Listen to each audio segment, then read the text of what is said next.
It's easy, it feels good, it makes the time go by, and it numbs out all the pain. I know TikTok, video games, social media as a whole, FaceTiming your beautiful girlfriend, it's amazing, it's joyful, but you don't know what it's really doing to your life. So I'm here to tell you what high screen time is doing and how it's silently destroying your everyday life day by day. Okay, so starting with the most important thing that I have written down here, which is why it took up this whole whiteboard, is the gray matter inside of your brain shrinks. And the gray matter inside of your brain is important for decision making, important for socializing, important for emotional regulation, and yada, yada, yada. But I have a whole explanation, visual explanation over here to help you understand what I'm trying to say. So starting with, why does the gray matter shrink? Well, the gray matter shrinks because when you don't use a muscle, it shrinks, okay? And what the hell does that mean? That means if majority of your screen time is being used for scrolling, doom scrolling, blindlessly texting, do you know how many people just go on Snapchat and send pictures back and forth and streaks back and forth, but they don't do anything? They scroll Instagram all day, TikTok all day, but they don't do anything. They're just dooming, they're consuming is what it's called. What that does is turns your brain's general state into a low cognitive functioning system. And the reason for that is because majority of your time you're being spent is your brain in a low cognitive situation. You're not using any critical thinking, any problem solving. You're not doing anything that requires deep thought, and that will negatively affect the general state of your brain. Now, what the hell does all of this mean? I know it is brand new to somebody that didn't do neuroscience in college, didn't study behavior, whatever. Your attention span shot. Your emotional regulation skills out the door, your social skills out the door, and you just become a crazily impulsive and addictive person. Okay, now why does any of this matter, right? I still have a job, I still have 2 friends, like I feel good, right? Why does any of this matter? No. You feel good now, but who you are now doesn't matter. What matters is where you're going, okay? You will not develop any new skills. Why not? How are you gonna focus and work on any of your athletic, career, educational, relationship goals? How are you going to become a better soccer player? How are you going to be a better mathematician? How are you going to learn a new instrument? You can't even follow your passions because you really like something, but your attention span won't let you spend the 15 minutes to understand the introduction to it, right? You really want to get into something, you need an attention span, you need discipline. You can't be impulsive. Right? I have it written over here. Impulsive decisions always tend to emotions. I'm bored, I don't want to do this anymore. If you're impulsive, how are you going to learn a new instrument? Oh, this is taking so long, I'm bored, man. No, that cannot happen. It will worsen your relationships, not only because you're going to have problems with social skills, because you're going to have problems paying attention to your partner, because you're going to have emotional regulation problems. You're not going to understand how to deal with the stress. Relationships are not easy. You're not going to understand how to deal with the stress of it. You're not going to be able to communicate your stress, and you're going to bottle it all up through your addiction, through your high screen time. Bottle it all up. I don't know how to communicate it. I can't regulate my own emotions to myself. Maybe pick up an addiction, but the moral of the story is you're going to really lash out on your partner and blow everything up. Really lash out on your best friend, blow everything up. Really lash out on a sibling, on a cousin, on an auntie, on a parent. Because you can't control. Look what this arrow says here. Gray matter shrinks, arrow. Attention span shot, emotional regulation shot, social skills shot, impulsive person, low arrow, low functioning brain. Let me draw another arrow right here. Low functioning brain, low functioning life. Low functioning brain, low functioning life. You already know that. That's why you're here. That's why you're here, because you know that already. Okay, anyway. The brain general state becomes a low functioning system, cognitive system, we talked about this. But if the gray matter is shrinking, if that's not enough to convince you that your brain is shrinking because you're not using it, then I have more things, okay? I got more things.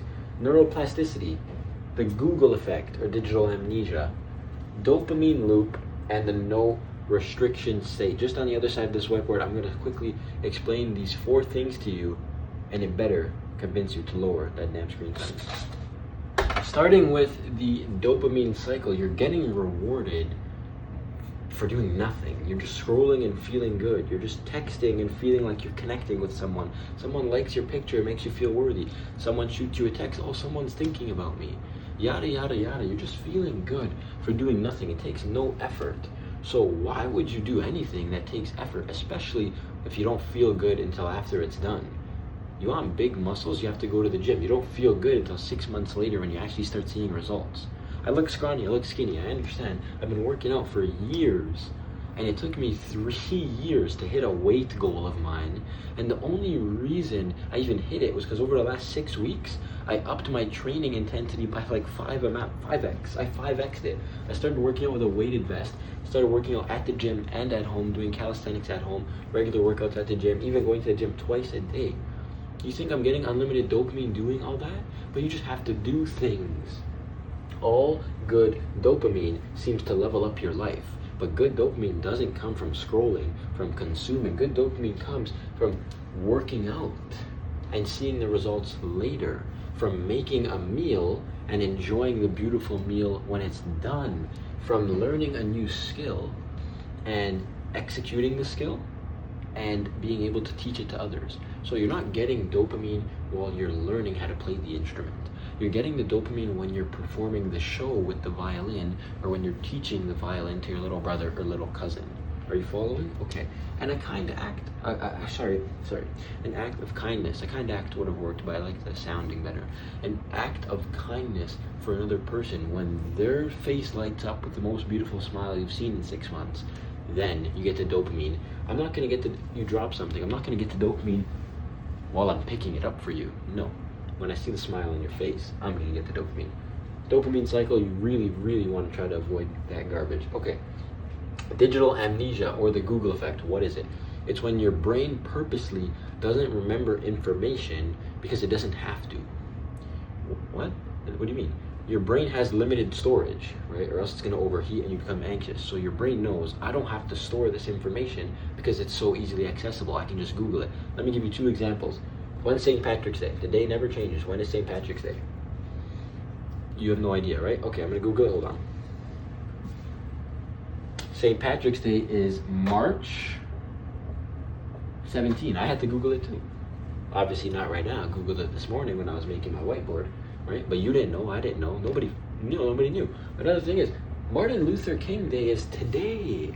And nobody knew. I asked multiple people. Do you know how I found out it's today?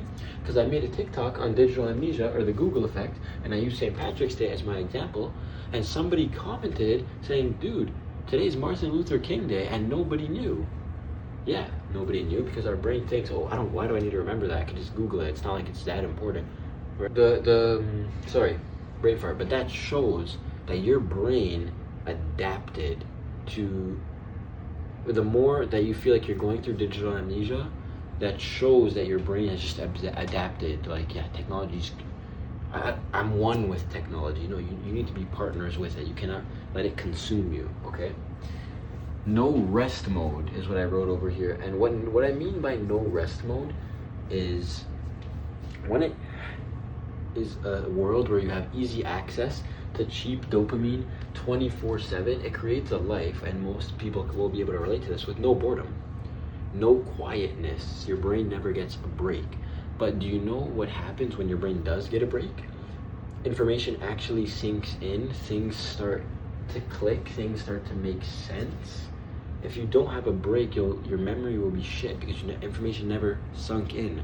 You'll never be able to develop new skills or intake any new high quality information.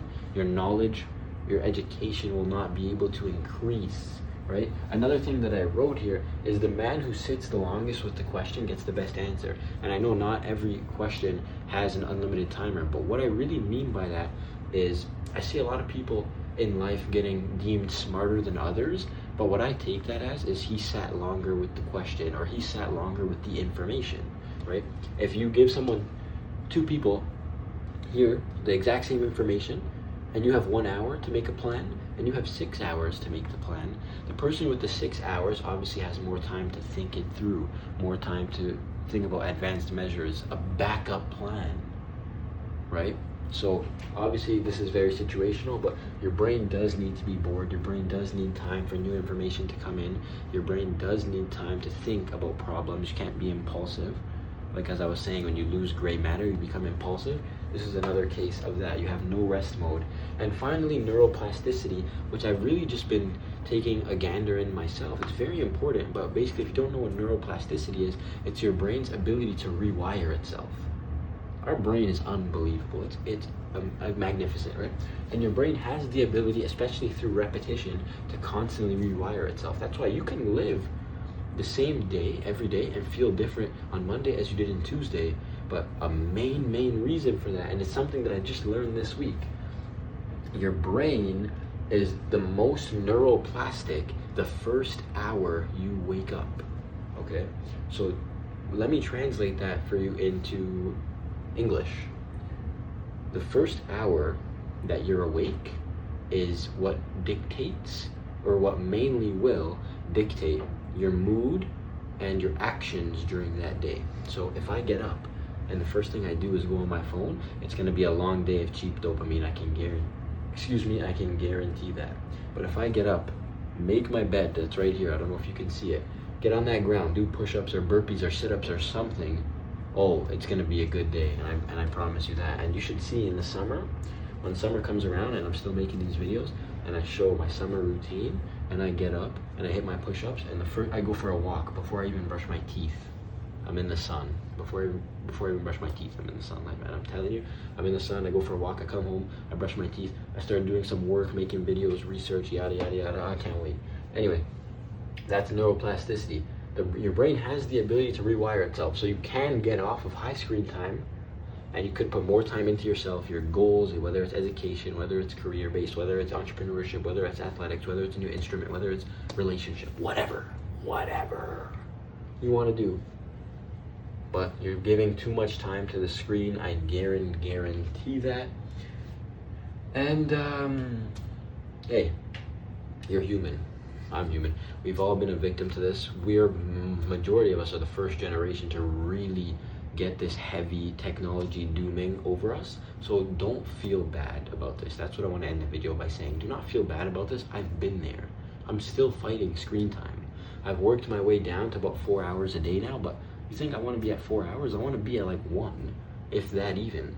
I only want to go on my phone to text my loved ones, to ask my friends, hey, do you want to go for a coffee? Or to check my sports team score.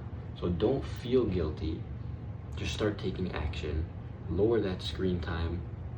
And have a great day. We will absolutely see you in the next one.